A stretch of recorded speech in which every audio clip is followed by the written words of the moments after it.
सी है, ठीक है? सी और बी दोनों एक जैसे हैं ऑलमोस्ट, ठीक है? सी और बी दोनों एक जैसे हैं, तो सी और बी कोई भी आपका आंसर हो सकता है, ठीक है? अच्छा, नेक्स्ट आपके पास क्या है? ठीक है, कौन से स्टेट में हाईएस्ट एनर्जी होती है? तो देखिए डियर स्टूडेंट्स, ये बहुत इंपॉर्टेंट क्वेश्चन है। ये लास्ट टाइम इनिशियल टेस्ट में पूछा गया था।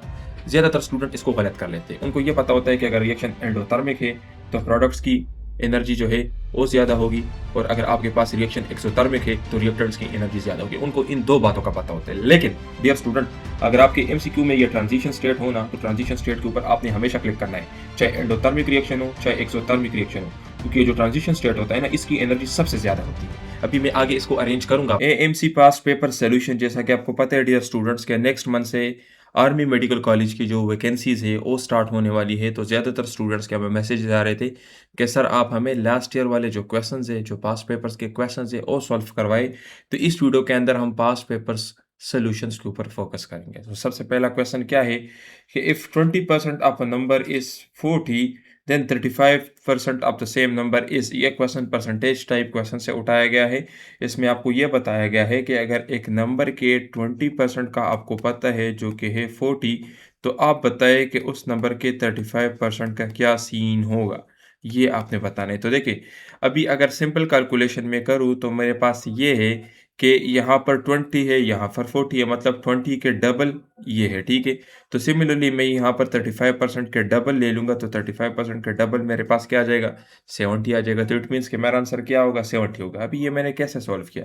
कि मैंने ऐसे सॉल्व किया कि यहाँ पर हर 1% मेरे पास 2 के बराबर है। अगर आप यहाँ पर देखें 20 40 के बराबर है, तो इसका मतलब ये है कि हर 1% 2 के बराबर है। तो इसलिए मेरे पास 35% जो है वो 70 के बराबर हो जाएगा, ठीक है? इस तरह से आपने सॉल्व करना है। इसी तरीके से एक और भी शॉर्टकट ट्रिक मैं आपको बताता हूँ। जब भी किसी नंबर का आप लोगों ने 10% मालूम करना हो, तो आपने क्या करना है? आपने पॉइंट को शिफ्ट करना होता है लेफ्ट की तरफ, ठीक है? पॉइंट को आपने शिफ्ट करना होता है। किस तरह? अभी मैं आपको समझाता हूँ। लेट्स सपोज अगर मैं आपको बताऊँ कि 999, इसका आप मुझे 10% बताए, तो 999 को मैं इस तरह से भी लिख सकता हूँ, 999.0 इस तरह से भी मैं लिख सकता हूँ ना। तो इस पॉइंट को मैं लेफ्ट की तरफ शिफ्ट कर लूँगा, तो मेरे पास क्या आ जाएगा? 99.9। इट मीन्स कि ये 99.9 मेरे पास क्या है? ये मेरे पास 10% है। तो ये सबसे पहला तरीकाकार होगा 10% को मालूम करने का। अभी देखिए डियर स्टूडेंट, 10% आपने मालूम कर लिया है, तो आप 20% भी मालूम कर सकते हैं। 10% को डबल करें तो 20% हो जाएगा। आप लोग इससे 30% भी मालूम कर सकते हैं, 40% भी मालूम कर सकते हैं। ये तरीक़ेकार की आपको समझ आ गई। इसी तरीके से एक क्वेश्चन आता है आपके इनिशियल टेस्ट में कि 90% ऑफ 90, एक ये वाला क्वेश्चन भी आता है कि 90% ऑफ 90 इज। तो इस तरह के क्वेश्चन को सॉल्व करने का तरीका क्या है? आपने इन नंबर्स के पहले डिजिट को मल्टीप्लाई करना है। तो 9 multiply by 9 is equal to 81। 81 आपका आंसर आ गया। अब यहाँ पर सिमिलरली अगर इस क्वेश्चन को थोड़ा चेंज करके मैं आपको बता दूं कि 90% ऑफ 9 इज, तो फिर आपका आंसर क्या होगा? फिर भी आपने यही करना है, आपने इन नंबर को मल्टीप्लाई करना है। तो 9 9 81, तो आपके पास आंसर आ जाएगा 81। लेकिन आपने अभी क्या करनी है? आपने अभी पॉइंट को शिफ्ट करना है। क्यों? क्योंकि यहाँ पर देखें 9 का 90% 81 हो सकता है? नहीं हो सकता ना, और 9 से कम ही होगा। तो आपने क्या करना है? 81 को हम 81.0 भी लिख सकते हैं। इसको मैं शिफ्ट कर लूँगा, तो मेरे पास क्या आ जाएगा? 8.1 आंसर आ जाएगा। इट मीन्स कि आप लोगों का 90% ऑफ 9 क्या है? वो है आपके पास 8.1। तो जब भी आपके पास नंबर कम हो, 10 से कम हो, तो फिर आपने पॉइंट की शिफ्टिंग भी करनी होती है, ठीक है? तो ये तरीक़ेकार 10% का भी मैंने तरीक़ाकार बता दिया है, इस तरह के नंबर्स का भी मैंने तरीक़ाकार बता दिया है, और अगर नंबर कम हो 10 से, तो उसका भी मैंने तरीक़ाकार बता दिया है, और ये तरीक़ेकार भी आपको बता दिए। तो यहाँ पर परसेंटेज टाइप क्वेश्चंस के 3 से 4 आपके पास आ गए हैं, ठीक है? अच्छा, नेक्स्ट आपके पास क्या है? Select the correct figure from the following ones. Dear students, अभी हमने अपने न्यू नॉन नॉर्मल के एमसीक्यूज बनाए हैं, सारे बिल्कुल आपको इस तरह से वेल ऑर्गेनाइज मिलेंगे। पहले क्या होता था, जितने भी लोग से जो नोट्स भेजते थे, तो उनके पास उन्होंने बुक से तस्वीरें ली होती थी नॉन नॉर्मल की, और वो आप लोग को देते थे कि आप इसके ऊपर प्रैक्टिस करें। हमने पहली मर्तबा सारे नॉन नॉर्मल न्यू बनाए हुए हैं, जो कि आप लोगों के टेस्ट के मुताबिक है। जो आपके टेस्ट के अंदर आते हैं, उसी नॉन नॉर्मल्स को डिफरेंट सोर्सेज से कलेक्ट करके उनको हमने अपना बनाया हुआ है, जो कि बिल्कुल आपको इस तरह से एचडी नज़र आएँगे। इससे क्या होगा कि इससे आपको ओरिजिनल आइडिया का पता चलेगा, क्योंकि एक जैसे ही पेजेस की तस्वीरें देखकर ना आप लोग भी बोर हो गए हो, और उनके आंसर्स भी आप लोग को याद हो गए, तो थोड़ा ग्राफिक्स चेंज करके आपकी अटेंशन ज़्यादा हो जाती है, ठीक है? तो देखिए इसमें क्या बताया गया है कि अगर इससे ये बनता है, तो आप बताएँ कि इससे क्या बनेगा? तो देखिए सबसे पहली चीज़ तो क्या है, यहाँ पर ये शेप कुछ इस तरह से है, यहाँ पर इस तरह से, तो इट मीन्स कि मेरा शेप यहाँ पर इस तरह से हो जाएगा। ये तो मेरा पहला हो गया। 3 इसके अंदर बॉक्सेस हैं, ये भी मेरा हो गया है। अभी यहाँ पर अगर मैं देखूँ तो जो पहले नंबर पर यहाँ पे आपके पास शेप नज़र आ रहा है, ये यहाँ पर चला गया है दरमियान में। तो सिमिलरली ये भी मेरा चला जाएगा कहाँ पर? ये भी मेरा चला जाएगा दरमियान में, तो इट मीन्स ये दरमियान में आ गया है। यहाँ पर अगर हम देखें तो जो दरमियान में है वो चला गया है पहली नंबर पर, तो जो दरमियान में है वो चला जाएगा पहली नंबर पर। तो ये मेरा यहाँ पर आ जाएगा और अभी आपके पास क्या रह गया है? एक ये ट्रायंगल रह गया है, तो ये चला जाएगा लास्ट में। तो मेरा जो आंसर होगा वो कुछ इस तरह से होगा। तो अभी आप इसके अंदर बताएँ कि आपका आंसर क्या है? तो आपका आंसर सी है, ठीक है? सी और बी दोनों एक जैसे हैं ऑलमोस्ट, ठीक है? सी और बी दोनों एक जैसे हैं। तो सी और बी कोई भी आपका आंसर हो सकता है, ठीक है? अच्छा, नेक्स्ट आपके पास क्या है कि in endothermic reaction which state has the highest energy? ठीक है, कौन से स्टेट में हाईएस्ट एनर्जी होती है? तो देखिए डियर स्टूडेंट्स, ये बहुत इंपॉर्टेंट क्वेश्चन है। ये लास्ट टाइम इनिशियल टेस्ट में पूछा गया था। ज़्यादातर स्टूडेंट इसको गलत कर लेते हैं। उनको ये पता होता है कि अगर रिएक्शन एंडोथर्मिक है तो प्रोडक्ट्स की एनर्जी जो है वो ज़्यादा होगी, और अगर आपके पास रिएक्शन एक्सोथर्मिक है तो रिएक्टेंट्स की एनर्जी ज़्यादा होगी। उनको इन 2 बातों का पता होता है। लेकिन डियर स्टूडेंट, अगर आपके एमसीक्यू में ये ट्रांजिशन स्टेट हो ना, तो ट्रांजिशन स्टेट के ऊपर आपने हमेशा क्लिक करना है, चाहे एंडोथर्मिक रिएक्शन हो, चाहे एक्सोथर्मिक रिएक्शन हो। क्योंकि ये जो ट्रांजिशन स्टेट होता है ना, इसकी एनर्जी सबसे ज़्यादा होती है। अभी मैं आगे इसको अरेंज करूँगा आपके सामने, लेकिन यहाँ पर मैं आपको जस्ट समझाने के लिए ये चीज़ कह रहा हूँ कि आप लोगों ने कभी भी कंफ्यूज नहीं होना कि एंडोथर्मिक रिएक्शन में प्रोडक्ट की एनर्जी ज़्यादा होगी और एक्सोथर्मिक रिएक्शन में रिएक्टेंट की एनर्जी ज़्यादा होगी। ऐसा नहीं है। आपके पास जो ट्रांजिशन स्टेट अगर एमसीक्यू के अंदर अवेलेबल हो तो सबसे ज़्यादा एनर्जी ट्रांजिशन स्टेट की होगी, ठीक है? तो अभी रिएक्शन कोऑर्डिनेट के ऊपर हम इसको देखेंगे। तो देखिए डियर स्टूडेंट, यहाँ पर ये भी मैंने दिए हुए, यहाँ पर ये डायग्राम बहुत इंपॉर्टेंट है। यहाँ पर अगर इस डायग्राम को मैं देखूँ तो ये आपके पास है रिएक्टेंट्स, ये आपके पास है प्रोडक्ट्स। अभी देखिए, यहाँ पर एनर्जी किसकी ज़्यादा है, ये आपके पास एनर्जी को शो करता है। तो यहाँ पर इसकी एनर्जी ये है और रिएक्टेंट्स की एनर्जी ये है। यहाँ पर रिएक्टेंट्स की एनर्जी ज़्यादा है प्रोडक्ट से। इट मीन्स कि ये कौन-सा रिएक्शन है? ये है एक्ज़ोथर्मिक रिएक्शन। ये तो आपको पता चल गया है। तो इनिशियल टेस्ट में इस तरह के डायग्राम्स भी आपको दिए जाते हैं, वहाँ पर आपने बताना होता है कि कौन-सा एक्ज़ोथर्मिक रिएक्शन का ग्राफ है और कौन-सा एंडोथर्मिक का। यहाँ पर भी ये मेरे पास क्या है? ये मेरे पास रिएक्टेंट्स है, ये मेरे पास प्रोडक्ट्स है। ये एनर्जी है, तो यहाँ पर इसकी एनर्जी ये है और प्रोडक्ट्स की एनर्जी ये है। तो यहाँ पर प्रोडक्ट्स की एनर्जी ज़्यादा है रिएक्टेंट्स की, तो इट मीन्स कि ये मेरे पास कौन-सा रिएक्शन है? ये मेरे पास है एंडोथर्मिक रिएक्शन, ठीक है? ये एंडोथर्मिक रिएक्शन है। तो देखिए, अभी अगर इन सब दोनों ग्राफ्स में मैं देखूँ तो एक आपको ये जगह भी नज़र आ रही, एक आपको ये जगह भी नज़र आ रही। दिस इज़ ट्रांज़िशन स्टेट, ठीक है? ये क्या है? ये ट्रांज़िशन स्टेट है। रिएक्शन और प्रोडक्ट के बनने के दरमियान जो स्टेज होता है, इसको कहते हैं ट्रांज़िशन स्टेट, ठीक है? तो अभी अगर इन दोनों ग्राफ्स में मैं देखूँ तो ट्रांज़िशन स्टेट की एनर्जी यहाँ पर ये है, ट्रांज़िशन स्टेट की एनर्जी यहाँ पर ये है, तो सबसे ज़्यादा एनर्जी किसकी है? यहाँ पर ट्रांज़िशन स्टेट की है, यहाँ पर भी ट्रांज़िशन स्टेट की है। तो चाहे एक्ज़ोथर्मिक रिएक्शन हो या एंडोथर्मिक रिएक्शन हो, सबसे ज़्यादा एनर्जी ट्रांज़िशन स्टेट की होगी। तो अभी अगर मैं यहाँ पर इसको कर लूँ तो ट्रांज़िशन स्टेट की एनर्जी सबसे ज़्यादा होगी, फिर रिएक्टेंट्स की ज़्यादा होगी, फिर प्रोडक्ट की ज़्यादा होगी। ये एक्ज़ोथर्मिक रिएक्शन के लिए होगा, इसको अपने साथ लिख लें। यहाँ पर अगर मैं देखूँ तो यहाँ पर भी सबसे ज़्यादा ट्रांज़िशन स्टेट की होगी, फिर प्रोडक्ट्स की होगी, फिर रिएक्टेंट्स की होगी। ये एंडोथर्मिक रिएक्शन के लिए। तो अगर आपके ऑप्शंस में ट्रांज़िशन स्टेट हो तो आपने ट्रांज़िशन स्टेट के ऊपर क्लिक करना है। अगर ट्रांज़िशन स्टेट ना हो तो फिर प्रोडक्ट और रिएक्टेंट के बीच में आप लोगों ने इसको करना होता है, ठीक है? तो ये आप अपने साथ लिख लें, ठीक है? इसी तरीके से देखिए डियर स्टूडेंट, अगर आपसे पूछे कि आपके पास एंडोथर्मिक रिएक्शंस में सबसे ज़्यादा कौन स्टेबल होता है? तो यहाँ पर देखिए प्रोडक्ट्स मोर स्टेबल, नो, ठीक है? तो देखिए डियर स्टूडेंट, ये जिसके साथ एनर्जी ज़्यादा होती है ना, तो ये अनस्टेबल मॉलिक्यूल्स होते हैं। एनर्जी जिसके साथ ज़्यादा होगी वो अनस्टेबल होंगे।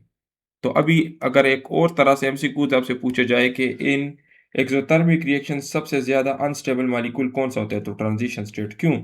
क्योंकि ट्रांज़िशन स्टेट में तो प्रोडक्ट में कन्वर्ट होना होता है, तो ये तो सबसे ज़्यादा अनस्टेबल है और इसकी एनर्जी सबसे ज़्यादा है, इसलिए ये सबसे ज़्यादा अनस्टेबल है। एंडोथर्मिक रिएक्शन में सबसे ज़्यादा अनस्टेबल कौन होता है? तो ये भी ट्रांज़िशन स्टेट है। अच्छा, फिर ट्रांज़िशन स्टेट के बाद कौन-सा सबसे ज़्यादा अनस्टेबल होता है? तो फिर उसके बाद है प्रोडक्ट और फिर उसके बाद है रिएक्टेंट, ठीक है? तो ये उनकी जो अनस्टेबिलिटी की ऑर्डर है ना, वो भी इस तरह से सबसे ज़्यादा अनस्टेबल यहाँ पर भी ट्रांजिशन स्टेट है, फिर रिएक्टेंट्स है, फिर प्रोडक्ट्स है। यहाँ पर सबसे ज़्यादा अनस्टेबल ट्रांजिशन स्टेट है, फिर प्रोडक्ट्स है, फिर रिएक्टेंट्स है, ठीक है? तो जिसकी एनर्जी ज़्यादा होगी, उनकी स्टेबिलिटी भी सबसे कम होगी, वो अनस्टेबल मॉलिक्यूल्स होंगे, ठीक है? अच्छा, नेक्स्ट आपके पास क्या है कि कितने स्पीशीज़ है पोरिफेरा में, पोरिफेरा स्पॉन्जिस जिसको कहते हैं, इसके अंदर टोटल स्पीशीज़ कितने हैं? तो ये किंगडम एनिमेलिया से लिया गया है, ठीक है? किंगडम एनिमेलिया से ये क्वेश्चन उठाया गया है और यहाँ पर काफ़ी सारे एमसीक्यूज़ पूछे जाते हैं। हमारे नोट्स के अंदर मैंने समराइज़ टेबल्स इसके ऐड किए हैं, जहाँ से लास्ट ईयर काफ़ी सारे एमसीक्यूज़ हुए थे जो हमारे नो स्टूडेंट्स हैं, तो आपके नोट्स के अंदर जो किंगडम एनिमेलिया के नाम से अलग पीडीएफ है, आप उनको चेक कर लें। तो इसके अंदर टोटल स्पीशीज़ कितने हैं? 5000 स्पीशीज़ है, ठीक है? और ये मोस्टली कौन से हैं? तो ये मोस्टली मेरीन है। इसके आप लोग एग्ज़ाम्पल्स याद कर लें कि इसके अंदर कौन-कौन सी स्पीशीज़ है, उनके एग्ज़ाम्पल्स क्या है और उनके जो कैरेक्टरिस्टिक्स हैं, इम्पोर्टेंट कैरेक्टरिस्टिक्स इस पूरे फाइलम की, तो वो आपको पता होने चाहिए। किंगडम एनिमेलिया से जो क्वेश्चंस पूछे जाते हैं, तो एक तो आपसे स्पीशीज़ का पूछा जाता है, ठीक है? एक आपसे एग्ज़ाम्पल्स का पूछा जाता है, एक इनके जो इम्पोर्टेंट कैरेक्टरिस्टिक्स है, उनका पूछा जाता है और एक जो एक्सेप्शंस है, एक्सेप्शंस, इनके अंदर एक्सेप्शंस भी है। ये 4 चीज़ें आपको पता होनी चाहिए हर पोएम के ऊपर, ठीक है? अच्छा, नेक्स्ट आपके पास क्या है? आर्थ्रोपोड जो है तो ये लार्जेस्ट फाइलम है, ठीक है? सबसे लार्जेस्ट फाइलम आपका हो गया। मोलस्का जो है तो इसके इसके अंदर 85,000 स्पीशीज़ है और कॉर्डेटा के अंदर 65,000 स्पीशीज़ है, ठीक है? ऑलमोस्ट ऑलमोस्ट ये जो अभी रीसेंट अपडेट्स हैं उनके मुताबिक। और ये देखें, ये आर्थ्रोपोड्स है, ठीक है? तो इसके अंदर ये देखिए माइट्स, ये आपसे पूछे जाते हैं, सी स्पाइडर्स, ठीक है? और ये डिफरेंट जो आपको नज़र आ रहे हैं ना, तो ये सारे इनके अंदर क्या है? इनके एग्ज़ाम्पल्स है, इनके अंदर सब टाइप्स है, ठीक है? ख़ैर आपके बुक के अंदर तो इतने ज़्यादा इंक्लूडेड नहीं है, लेकिन जो आपके बुक के एग्ज़ाम्पल्स है पंजाब टेक्स्ट बुक के, वो आप याद कर लीजिए। जो हमारे स्टूडेंट्स हैं, तो आपके नोट्स के अंदर जो मैंने समराइज़ टेबल्स अरेंज किए हैं, उनके अंदर जो-जो एग्ज़ाम्पल्स है, जो-जो उनके अंदर है, उनको आप वो लाज़मी याद कर लें, ठीक है? वो आपको अच्छा नेक्स्ट क्या है कि where does glycolysis occur in cell, ठीक है? ग्लाइकोलिसिस सेल के अंदर कहाँ पर होता है? तो आप सबको पता है कि ग्लाइकोलिसिस अकर इन साइटोप्लाज्म। और इसके अलावा जो आपके पास क्रेब्स साइकिल है और इलेक्ट्रॉन ट्रांसपोर्ट चेन है, तो वो कहाँ पर होता है? वो होते हैं माइटोकॉन्ड्रिया के अंदर। तो इट मीन्स कि आपके पास एरोबिक रिस्पायरेशन कहाँ-कहाँ पर होती है? साइटोप्लाज्म और माइटोकॉन्ड्रिया के अंदर। ये क्वेश्चन भी आपसे पूछा जा सकता है कि एरोबिक रिस्पायरेशन कहाँ पर होती है और एनएरोबिक रिस्पायरेशन कहाँ पर होती है? तो जो आपके पास एनएरोबिक रिस्पायरेशन है, वो सिर्फ साइटोप्लाज्म के अंदर होती है और जो आपके पास एरोबिक है, तो साइटोप्लाज्म और माइटोकॉन्ड्रिया दोनों के अंदर होती है। क्रेब्स साइकिल के ऊपर काफ़ी सारे एमसीक्यूज़ पूछे गए। इससे पहले भी मैं इम्पोर्टेंट एमसीक्यू आपको बता चुका हूँ। क्रेब्स साइकिल के अंदर डायरेक्ट एटीपीज़ कितने बनते हैं? ये भी लास्ट टाइम पूछा गया था। डायरेक्ट एटीपीज़ क्रेब्स साइकिल के अंदर कितने बनते हैं? तो 1 डायरेक्ट एटीपी बनता है, ठीक है? 1 जीटीपी बनता है ना, तो जीटीपी की जो एनर्जी हो वो एटीपी के बराबर है। तो हम कह सकते हैं कि 1 जीटीपी या 1 एटीपी बनता है। तो अगर आपसे पूछा जाए कि एक ग्लूकोज से क्रेब्स साइकिल में डायरेक्ट एटीपीज़ कितने बनेंगे? तो आपका आंसर होगा 2 एटीपीज़। क्यों? क्योंकि एक ग्लूकोज मॉलिक्यूल के ऊपर 2 क्रेब्स साइकिल होने हैं। लेकिन अगर आपसे पूछा जाए कि क्रेब्स साइकिल के अंदर डायरेक्ट एटीपीज़ कितने बनेंगे? तो आपका आंसर होगा 1 एटीपी। अगर आपसे पूछा जाए कि ग्लाइकोलिसिस के अंदर में यहाँ पर ये ग्लाइकोलिसिस का मैंने आपको एक पूरा स्केच भी बनाया हुआ है। ग्लूकोज़ कन्वर्ट हो जाता है ग्लूकोज़ 6 फास्फेट में, फिर उसके बाद फ्रक्टोज़ 6 फास्फेट में, फिर फ्रक्टोज़ 1 6 बाइफॉस्फेटेज़ में। तो देखें यहाँ पर एक फास्फेट ग्रुप ऐड हुआ है, तो वो फास्फेट यहाँ पर एक ऐड हुआ है ग्लूकोज़ के साथ और एक यहाँ पर ऐड हुआ है। तो देखिए एक एटीपी यहाँ पर कंज़्यूम हुआ, एक एटीपी यहाँ पर कंज़्यूम हुआ। तो कितने एटीपीज़ खर्च हो गए? अभी तक 2 एटीपीज़ खर्च हो गए। अच्छा, अभी यहाँ पर अगर हम देखें तो फिर डाइहाइड्रॉक्सी एसीटोन फास्फेट बन जाता है, फिर ग्लिसरॉल्डिहाइड 3 फास्फेट बन जाता है और यहाँ पर अगर हम देखें तो फिर 1,3 बिसफास्फोग्लिसरेट बन जाता है और यहाँ पर आपके पास क्या है? एक एटीपी यहाँ पर बना और एक एटीपी यहाँ पर बना, ठीक है? ये आपके पास हो गए 2 एटीपीज़, 2-2 एटीपीज़ है, ठीक है आप? 2 एटीपीज़ यहाँ पर बने, 2 एटीपीज़ यहाँ पर बने। तो टोटल एटीपीज़ कितने बने? 4 एटीपीज़ टोटल बने। तो अगर आपसे पूछा जाए कि आपके पास टोटल एटीपीज़ कितने बनते हैं? तो 4 एटीपीज़। और अगर आपसे पूछा जाए ये आप जितने खर्च हुए हैं इनको अगर आप माइनस कर लें तो नेट एटीपीज़ कितने हैं? 2 एटीपीज़ है, ठीक है? तो नेट एटीपी कितने होंगे? 2 एटीपीज़ ड्यूरिंग ग्लाइकोलिसिस। इसके अलावा एनएडीएच कितने बनते हैं? तो 2 एनएडीएच बनते हैं। तो ये भी आपको पता होना चाहिए कि 2 एनएडीएच बनते हैं। ग्लाइकोलिसिस का प्रोडक्ट्स क्या है? 2 एनएडीएच और इसके अलावा 4 एटीपीज़ बनते हैं, ठीक है? टोटल। और अगर आपसे पूछा जाए कि नेट एटीपीज़ कितने हैं? तो नेट एटीपीज़ आपके पास है 2 एटीपीज़। क्यों? क्योंकि 2 एटीपीज़ तो खर्च भी हो रहे हैं, तो आपके पास नेट एटीपीज़ आपके 2 है, ठीक है? तो इस तरह से आपसे पूछे जा सकते हैं। ये काफ़ी सारे इम्पोर्टेंट एमसीक्यू है, आपसे पूछे जा सकते हैं। बाकी इनके जो डिफरेंट डिसऑर्डर्स हैं, उनका तो ख़ैर वो आपके टेस्ट में नहीं आता। और आप इंशाल्लाह जब आगे डॉक्टर चाहोगे बनोगे या आप एएफएनएस में जाओगे, तो वहाँ पर आप बायोकेमिस्ट्री के अंदर पढ़ोगे, यहाँ पर ये डिफरेंट जो स्टेजेस आपको नज़र आ रहे हैं, ग्लूकोकाइनेज, आइसोमेरेज, इस तरह की ये डिफरेंट एंजाइम्स हैं। तो फिर इसको कहते हैं ग्लाइकोजन स्टोरेज डिसीजेज़। जब इसके अंदर कोई डिफेक्ट आ जाए तो फिर उसको हम कहते हैं ग्लाइकोजन स्टोरेज डिसीजेज़, और इसकी वजह से बॉडी के अंदर डिफरेंट सिस्टम जो है तो वो काम करना छोड़ देते हैं या उनके अंदर डिफेक्ट्स आ जाते हैं, ठीक है? तो नेक्स्ट आपके पास क्या है कि arginase enzyme is found in highest concentration in which organ? कौन से आर्गन में अर्जिनेज एंजाइम हाईएस्ट कंसंट्रेशन में पाया जाता है? तो this is found in highest concentration in liver. क्यों? क्योंकि ये जो आपके पास है तो यूरिया साइकिल के अंदर काम करता है, ठीक है? This is a part of urea cycle, तो इसलिए आपके पास हाईएस्ट कंसंट्रेशन अर्जिनेज एंजाइम की कहाँ पर है? ये आपके पास हो लिवर के अंदर है। क्यों? क्योंकि ये आर्जिनिन को कन्वर्ट करता है ऑर्निथिन प्लस यूरिया के अंदर। और अगर मैं आपसे पूछूं कि यूरिया का एक्सक्रीटरी ऑर्गन क्या है इंसान के जिस्म में, तो हाईएस्ट कंसंट्रेशन जो है तो वो किडनी के थ्रू एक्सक्रीट होता है बॉडी से। इसके अलावा कुछ हिस्सा जो है तो स्किन के थ्रू भी बॉडी से आउट होता है, एक्सक्रीट होता है, ठीक है? तो इसका एक्सक्रीटरी ऑर्गन क्या है? ये आपके पास है किडनी। तो यहाँ पर मैंने यूरिया साइकिल एंजाइम्स जो है तो ये सारे के सारे कहाँ पर है? लिवर के अंदर है। और यूरिया मेन नाइट्रोजीनियस वेस्ट है मैमल्स के अंदर। अच्छा, आप मुझे ये बताएं कि बर्ड्स के अंदर कौन सा है? क्योंकि ये भी आपके बुक के अंदर एक लाइन लिखी गई है, तो ये भी आपने मुझे बताना है, ठीक है? और 1 ग्राम नाइट्रोजन जो वेस्ट होता है, इसको एक्सक्रीट करने के लिए कितना वाटर मॉलिक्यूल्स चाहिए होते हैं? ये भी आप मुझे बताएं कमेंट सेक्शन में। अपना बुक देखकर या गूगल देखकर बताएं, क्योंकि ये काफ़ी इंपॉर्टेंट पॉइंट्स है। तो अभी जब आप खुद देखोगे तो आपको याद हो जाएगा, ठीक है? अच्छा, यहाँ पर ये क्या है? दिस इज यूरिया साइकिल, ठीक है? ये पूरी यूरिया साइकिल कहाँ पर होना है? ये होना है लिवर के अंदर। तो ये भी आपसे क्वेश्चन पूछा जा सकता है कि यूरिया साइकिल कहाँ पर होता है? तो इसके जितने भी साइक्लिक रिएक्शंस हैं यहाँ पर होते हैं। अमोनिया के साथ जब कार्बन डाइऑक्साइड मिल जाता है तो कार्बामाइल फास्फेट बन जाता है। फिर उससे बन जाता है सिट्रोलिन, ठीक है? तो अभी सिट्रोलिन और अर्जिनिन, देखिए सिट्रोलिन से बने अर्जिनिन, अर्जिनिन से बना है ऑर्निथिन, ठीक है? तो यहाँ पर जो है अर्जिनिन इन जो आपके पास अर्जिनेज एंजाइम है वो रिएक्ट करता है, अर्जिनिन को कन्वर्ट करता है ऑर्निथिन में।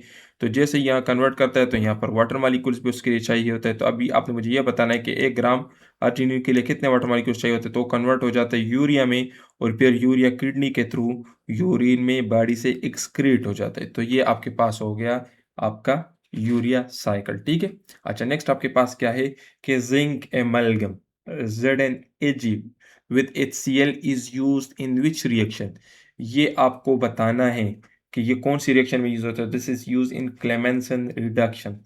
याद रखे डियर स्टूडेंट, ये इसके अंदर जितने भी मैंने रिएक्शंस लिखे हैं ना, Wolff Kishner reduction, Clemmensen reduction, Rosenmund reduction, Cannizzaro reaction, ये सारे इंपॉर्टेंट हैं। ये सारे आपकी इनिशियल टेस्ट में आते हैं, और ये सारे आपको पता होने चाहिए कि इनके रिएक्टेंट्स क्या है, प्रोडक्ट्स क्या है, और इसके अलावा रिएक्शन के कंडीशंस क्या है। जिस तरह जिंक एमालगम यहाँ पर क्लेमेंसन के अंदर यूज हो रहा है, और क्लेमेंसन रिडक्शन रिएक्शन क्या करता है? ये अल्डिहाइड और कीटोन को अल्केन्स के अंदर कन्वर्ट करता है। तो याद रखे, ये आपका इंपॉर्टेंट एमसीक्यू है, आपसे पूछा जा सकता है, ठीक है? बाकी देखिए डियर स्टूडेंट, ज़रूरी नहीं कि आपको इस तरह का क्वेश्चन दिया जाए कि क्लेमेंसन रिडक्शन कन्वर्ट्स, आपको वहाँ पर रिएक्शन भी दिया जा सकता है।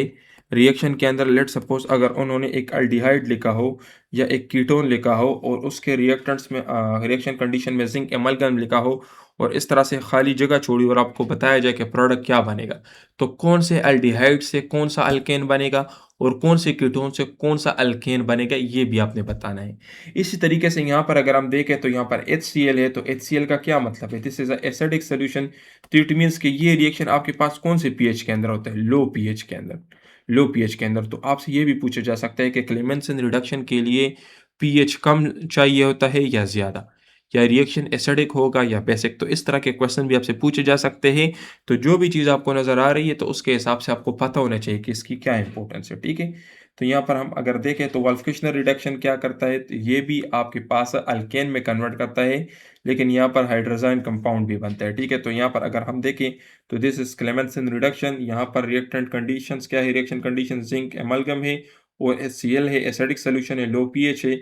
यहाँ पर हमने एक कीटोन लिया हुआ है और उसको हमने कन्वर्ट किया हुआ है अल्केन के अंदर। इसी तरीके से अगर वोल्फकिशनर रिडक्शन को मैं ले लूँ तो यहाँ पर कीटोन जब हाइड्रोजन के साथ रिएक्ट करता है हाइड्रोजन के साथ बेस की मौजूदगी में, तो यहाँ पर देखिए यहाँ पर ये इंपॉर्टेंट है, यहाँ पर बेस इट मीन्स कि पीएच क्या होगा, पीएच हाई होगा, तो यहाँ पर ये आपको पता होना चाहिए।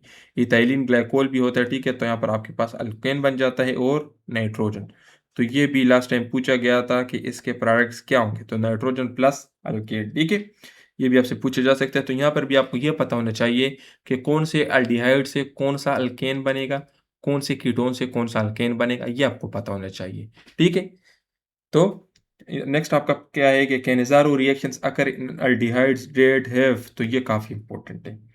तो आपके पास ओ अल्डिहाइड जिनके अंदर अल्फा हाइड्रोजन नहीं होता उनमें कैनिज़ारो रिएक्शन होता है। अल्फा हाइड्रोजन क्या है, ये इसके ऊपर काफ़ी सारी डिटेल्स है, मैंने वीडियोस पिछले भी अपलोड किए, आप लोग ज़रा चेक कर लें कि अल्फा हाइड्रोजन क्या चीज़ है, ताकि आपको समझ आ जाए कि ये अल्फा हाइड्रोजन की हम बात करेंगे, क्योंकि जिन कंपाउंड्स के अंदर अल्फा हाइड्रोजन नहीं होता तो वहाँ पर होता है अल्डोल कंडेंसेशन, ठीक है। जिनके अंदर अल्फा हाइड्रोजन होता है तो वहाँ पर होता है अल्डोल कंडेंसेशन। जिनके अंदर अल्फा हाइड्रोजन नहीं होता तो वहाँ पर होता है कैनिज़ारो रिएक्शन। तो these two reactions are totally included in the reactions of aldehydes, ठीक है। सिर्फ अल्डिहाइड्स में ये अल्फा हाइड्रोजन का जो गेम है ना, तो ये आपको समझना है कि अल्फा हाइड्रोजन क्या चीज़ है, ठीक है। अच्छा, नेक्स्ट आपके पास क्या है, फॉर्मल्डिहाइड के साथ अगर एनओएच कन्वर्ट करे, रिएक्शन करे तो मीथानॉल प्लस सोडियम फॉर्मेट बनेगा। तो देखिए इस तरह से आपको बताया जाता है ना कि अगर आपने कैनिज़ारो रिएक्शन फॉर्मल्डिहाइड के ऊपर किया तो आपके पास प्रोडक्ट क्या बनेंगे। इसी तरीके से क्रॉस्ड कैनिज़ारो रिएक्शन अगर आप फॉर्मल्डिहाइड और अनदर अल्डिहाइड के बीच में दोबारा से कैनिज़ारो रिएक्शन कर देते हैं तो आपके पास क्या बन जाएगा, अल्कोहल प्लस एसिड आपके पास बनेगा। अल्कोहल प्लस एसिड मीन्स अगर आप इसी जो आपके पास मिथानॉल बना हुआ है इसको दोबारा से आप रिएक्ट करें तो आपके पास क्या बनेगा, अल्कोहल प्लस एसिड आपके पास बनेगा, ठीक है। तो देखिए दिस इज अल्डिहाइड, आपने NaOH आपने यूज़ किया हुआ है, बेस है, पीएच आपके पास क्या है, ज़्यादा है, आपके पास यहाँ पर क्या बनेगा, अल्कोहल और कार्बोक्सिलिक एसिड, ठीक है। यहाँ पर दो हमने लिए हुए, ठीक है, समझ आ रही है।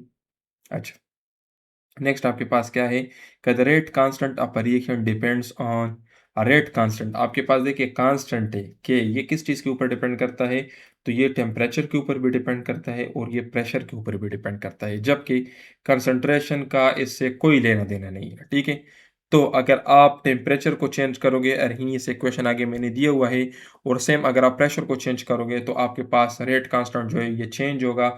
It is independent of concentration. अभी इंडिपेंडेंट ऑफ कंसंट्रेशन इसके ऊपर लास्ट टाइम इस तरह से भी एमसीक्यू आया था कि अगर आपने रिएक्टेंट्स की कंसंट्रेशन को डबल किया तो आप बताएं कि आपके पास जो रेट कांस्टेंट है के है ये कितने टाइम इंक्रीज होगा, double triple four time, none of this. तो इस तरह से एमसीक्यू आपसे पूछे जा सकते हैं, या आपसे इस तरह का पूछा जाता है कि पहले रिएक्टेंट जो थे वो 100 ग्राम्स थी, अभी आपने रिएक्टेंट की कंसंट्रेशन को 250 ग्राम किया, तो आप बताएं कि रिएक्शन कांस्टेंट के कितने इंक्रीज होगा। तो आपको डिफरेंट तरह से कंफ्यूज किया जाता है, जस्ट आपने ये समझना है कि इंडिपेंडेंट ऑफ कंसंट्रेशन, ठीक है। दिस इज अर्हीनियस इक्वेशन, ये आपको नजर आ रहा है, ठीक है। और कैटलिस्ट क्या करता है, ये सिर्फ और सिर्फ जो आपके पास एक्टिवेशन एनर्जी है इसको लो करता है, तो इसलिए ये भी आपके पास हो अर्हीनियस इक्वेशन के अंदर जो आपके पास रिएक्शन कांस्टेंट है, ठीक है, ये इसको भी डिस्टर्ब करता है, ठीक है। सो अच्छा, नेक्स्ट आपके पास क्या है, according to VSEPR theory a molecule with four bond pairs and one lone pair has what shape. Shape आपने बतानी है। विस्पर थ्योरी और ज्योमेट्री काफ़ी इंपॉर्टेंट है, यहाँ से काफ़ी सारे क्वेश्चंस पूछे जाते हैं, dipole moments, geometry, shape, angles, ये काफ़ी इंपॉर्टेंट है, ठीक है। तो अगर आपके पास वन लोन फेयर है और इसके अलावा फोर बॉन्ड फेयर्स है तो टोटल फेयर्स कितने हो गए, टोटल फेयर्स आपके पास हो गए 5। तो अगर किसी ऑब्जेक्ट के अंदर 5 फेयर्स हो तो उसका शेप क्या होगा, सीसा शेप, जिस तरह SF4 का होता है, ठीक है। तो ये आपके पास हो गया। और आप मुझे बताएं कि SF4 की डायपोल मूवमेंट क्या होगी, ये भी आपने मुझे बतानी है। डायपोल मूवमेंट इसकी क्या होगी, ये आपके लिए एमसीक्यू है, आगे डायपोल मूवमेंट को अभी हम डिस्कस भी करेंगे। अच्छा, अगर टू बॉन्ड पेयर्स हो, टू लोन पेयर्स हो तो शेप बैंड होगा। अगर थ्री बॉन्ड पेयर्स हो और लोन पेयर्स नहीं हो तो ट्राइगोनल प्लेनर्स होगा। थ्री बॉन्ड पेयर्स हो, वन लोन पेयर हो, ट्राइगोनल पिरामिडल होगा। तो यहाँ पर ये मैंने आप लोगों के लिए एक पूरी जो चार्ट है ये ऐड की है, इसकी स्क्रीनशॉट लेके अपने पास सेव कर लें। आपके पास बॉन्ड पेयर्स कितने हैं, दो बॉन्ड पेयर्स है, लोन पेयर्स कोई भी नहीं है, तो शेप आपके पास कौन सा है, लीनियर है। बॉन्ड एंगल क्या होगी 180। इस तरह से आपने इनको याद करना है, ठीक है। तो यहाँ पर अगर आप देखें 3 बॉन्ड पेयर से लोन पेयर्स कोई भी नहीं है, ट्राइगोनल प्लेनर है 120, तो ये सारे आप याद कर लें, ठीक है। अच्छा, नेक्स्ट आपके पास क्या है कि which one of the following has zero dipole moments, ठीक है। अच्छा, तो ये आपके पास डिफरेंट एग्जांपल्स देखिए। सबसे पहले मुझे ये बताइए कि जीरो डाइपोल मोमेंट का मतलब क्या है। जीरो डाइपोल डाइपोल मोमेंट का मतलब ये है कि उसके अंदर कोई पोलैरिटी नहीं है, ठीक है। तो अगर उसके अंदर पोलैरिटी नहीं है तो इसका सिंपल मतलब क्या होगा कि ये मॉलिक्यूल्स आपके पास नॉन पोलर है। तो सिमिलरली आप यहाँ से ये भी मालूम कर सकते हो कि ये मॉलिक्यूल पोलर है या अनपोलर है। अभी यहाँ पर लेट सपोज यहाँ पर आंसर आपका है CO2। अगर मैं CO2 का स्ट्रक्चर उठाऊं तो CO2 का स्ट्रक्चर कुछ इस तरह से है, ठीक है। ये इसके अंदर लोन पेयर्स वगैरह छोड़ दे, तो जितना फोर्स यहाँ पर लग रहा है उतना फोर्स यहाँ पर भी लग रहा है, तो ये एक दूसरे को कैंसिल कर लेंगे। तब कैंसिल कर लेंगे तो ये आपके पास नॉन पोलर हो गया, उसके अंदर कोई चार्ज नहीं है, ठीक है। तो इसलिए CO2 जो है इसकी डायपोल मूवमेंट जीरो होगी। क्यों? क्योंकि इसके ऊपर इक्वल फोर्सेस लग रहे हैं दोनों साइड से, तो इसलिए ये एक दूसरे को कैंसिल कर लेंगे। अभी देखिए H2O का जो शेप है तो आपको पता है कि कुछ इस तरह से है H2O, तो एक दूसरे के ऊपर इसके अंदर के लोन पेयर्स वगैरह भी है, तो नहीं है। उसका अपना एक पोलर मॉलिक्यूल है, NH3 भी पोलर मॉलिक्यूल है, HCl भी पोलर मॉलिक्यूल है। तो जितनी भी नॉन पोलर मॉलिक्यूल्स है उनका डायपोल मूवमेंट भी जीरो होगा, ठीक है। तो यहाँ पर देखें BF3 जो है तो इसका भी डायपोल मूवमेंट जीरो है, CCl4 इसका भी डायपोल मूवमेंट जीरो है। और लास्ट ईयर ये वाला MCQ भी पूछा गया था, ठीक है। ये मैंने देखिए एडिशनल पॉइंट जितने भी बनाए हैं ना, तो ये मैंने अपने आप से ऐड किए हैं, अपने एक्सपीरियंस के ऊपर ऐड किए हैं। MCQ पास पेपर में जो भी आता है तो उसके अंदर मैं एडिशनल पॉइंट्स भी ऐड कर लेता हूँ जो आपके इनिशियल टेस्ट के अंदर पूछे जा सकते हैं। यहाँ पर मैंने CO2 की एग्जाम्पल भी दी है। यहाँ पर अगर आप देखें तो यहाँ पर ये कार्बन है, इसके साथ ऑक्सीजन यहाँ पर भी अटैच है, ऑक्सीजन यहाँ पर भी अटैच है। तो ये देखिए इसकी ये डायरेक्शन है पॉजिटिव से नेगेटिव की तरफ, ठीक है। कार्बन पॉजिटिवली चार्ज है, ऑक्सीजन नेगेटिवली चार्ज है, क्योंकि उसकी इलेक्ट्रोनेगेटिविटी ज़्यादा होती है। तो यहाँ पर ये वाला और ये वाला एक दूसरे को कैंसिल कर लेंगे, तो ओवरऑल इसकी डायपोल मूवमेंट क्या होगी, जीरो होगी। तो डायपोल मूवमेंट को हम इससे डिनोट करते हैं, और जो सबसे कम इलेक्ट्रोनेगेटिव वाली मॉलिक्यूल होगा तो उसके ऊपर पॉजिटिव चार्ज आएगा, दूसरे के ऊपर नेगेटिव, और ये पॉजिटिव से नेगेटिव की तरफ होगा। तो आपने इसको याद रखना है, ठीक है। अच्छा, सो डियर स्टूडेंट्स, अगर आप अपने टेस्ट को गारंटी के साथ क्लियर करना चाहते हैं, अगर हमारे नोट्स बाय करना चाहते हैं, तो इसके अंदर हम आपको वर्बल देंगे, नॉन वर्बल देंगे, कंप्लीट एकेडमिक आपको मिलेगा। 5 साल के पास पेपर्स देंगे जिनको हमने सॉल्व किया हुआ है, एडिशनल MCQs पॉइंट्स भी उसके अंदर है। और ये सिलेक्टेड नोट्स होंगे, इसके अंदर प्रैक्टिस टेस्ट भी हमने इंक्लूड किए हैं। अगर आप इन नोट्स को कवर कर लेते तो आपका टेस्ट गारंटी के साथ क्लियर हो जाएगा, टीचर सपोर्ट भी आपको मिलेगा, और आपके टेस्ट से एक दिन पहले आपके टेस्ट डेट और टाइम के मुताबिक हम आपको सिलेक्टेड MCQs भी देंगे। इन नोट्स की 5500 फीस है।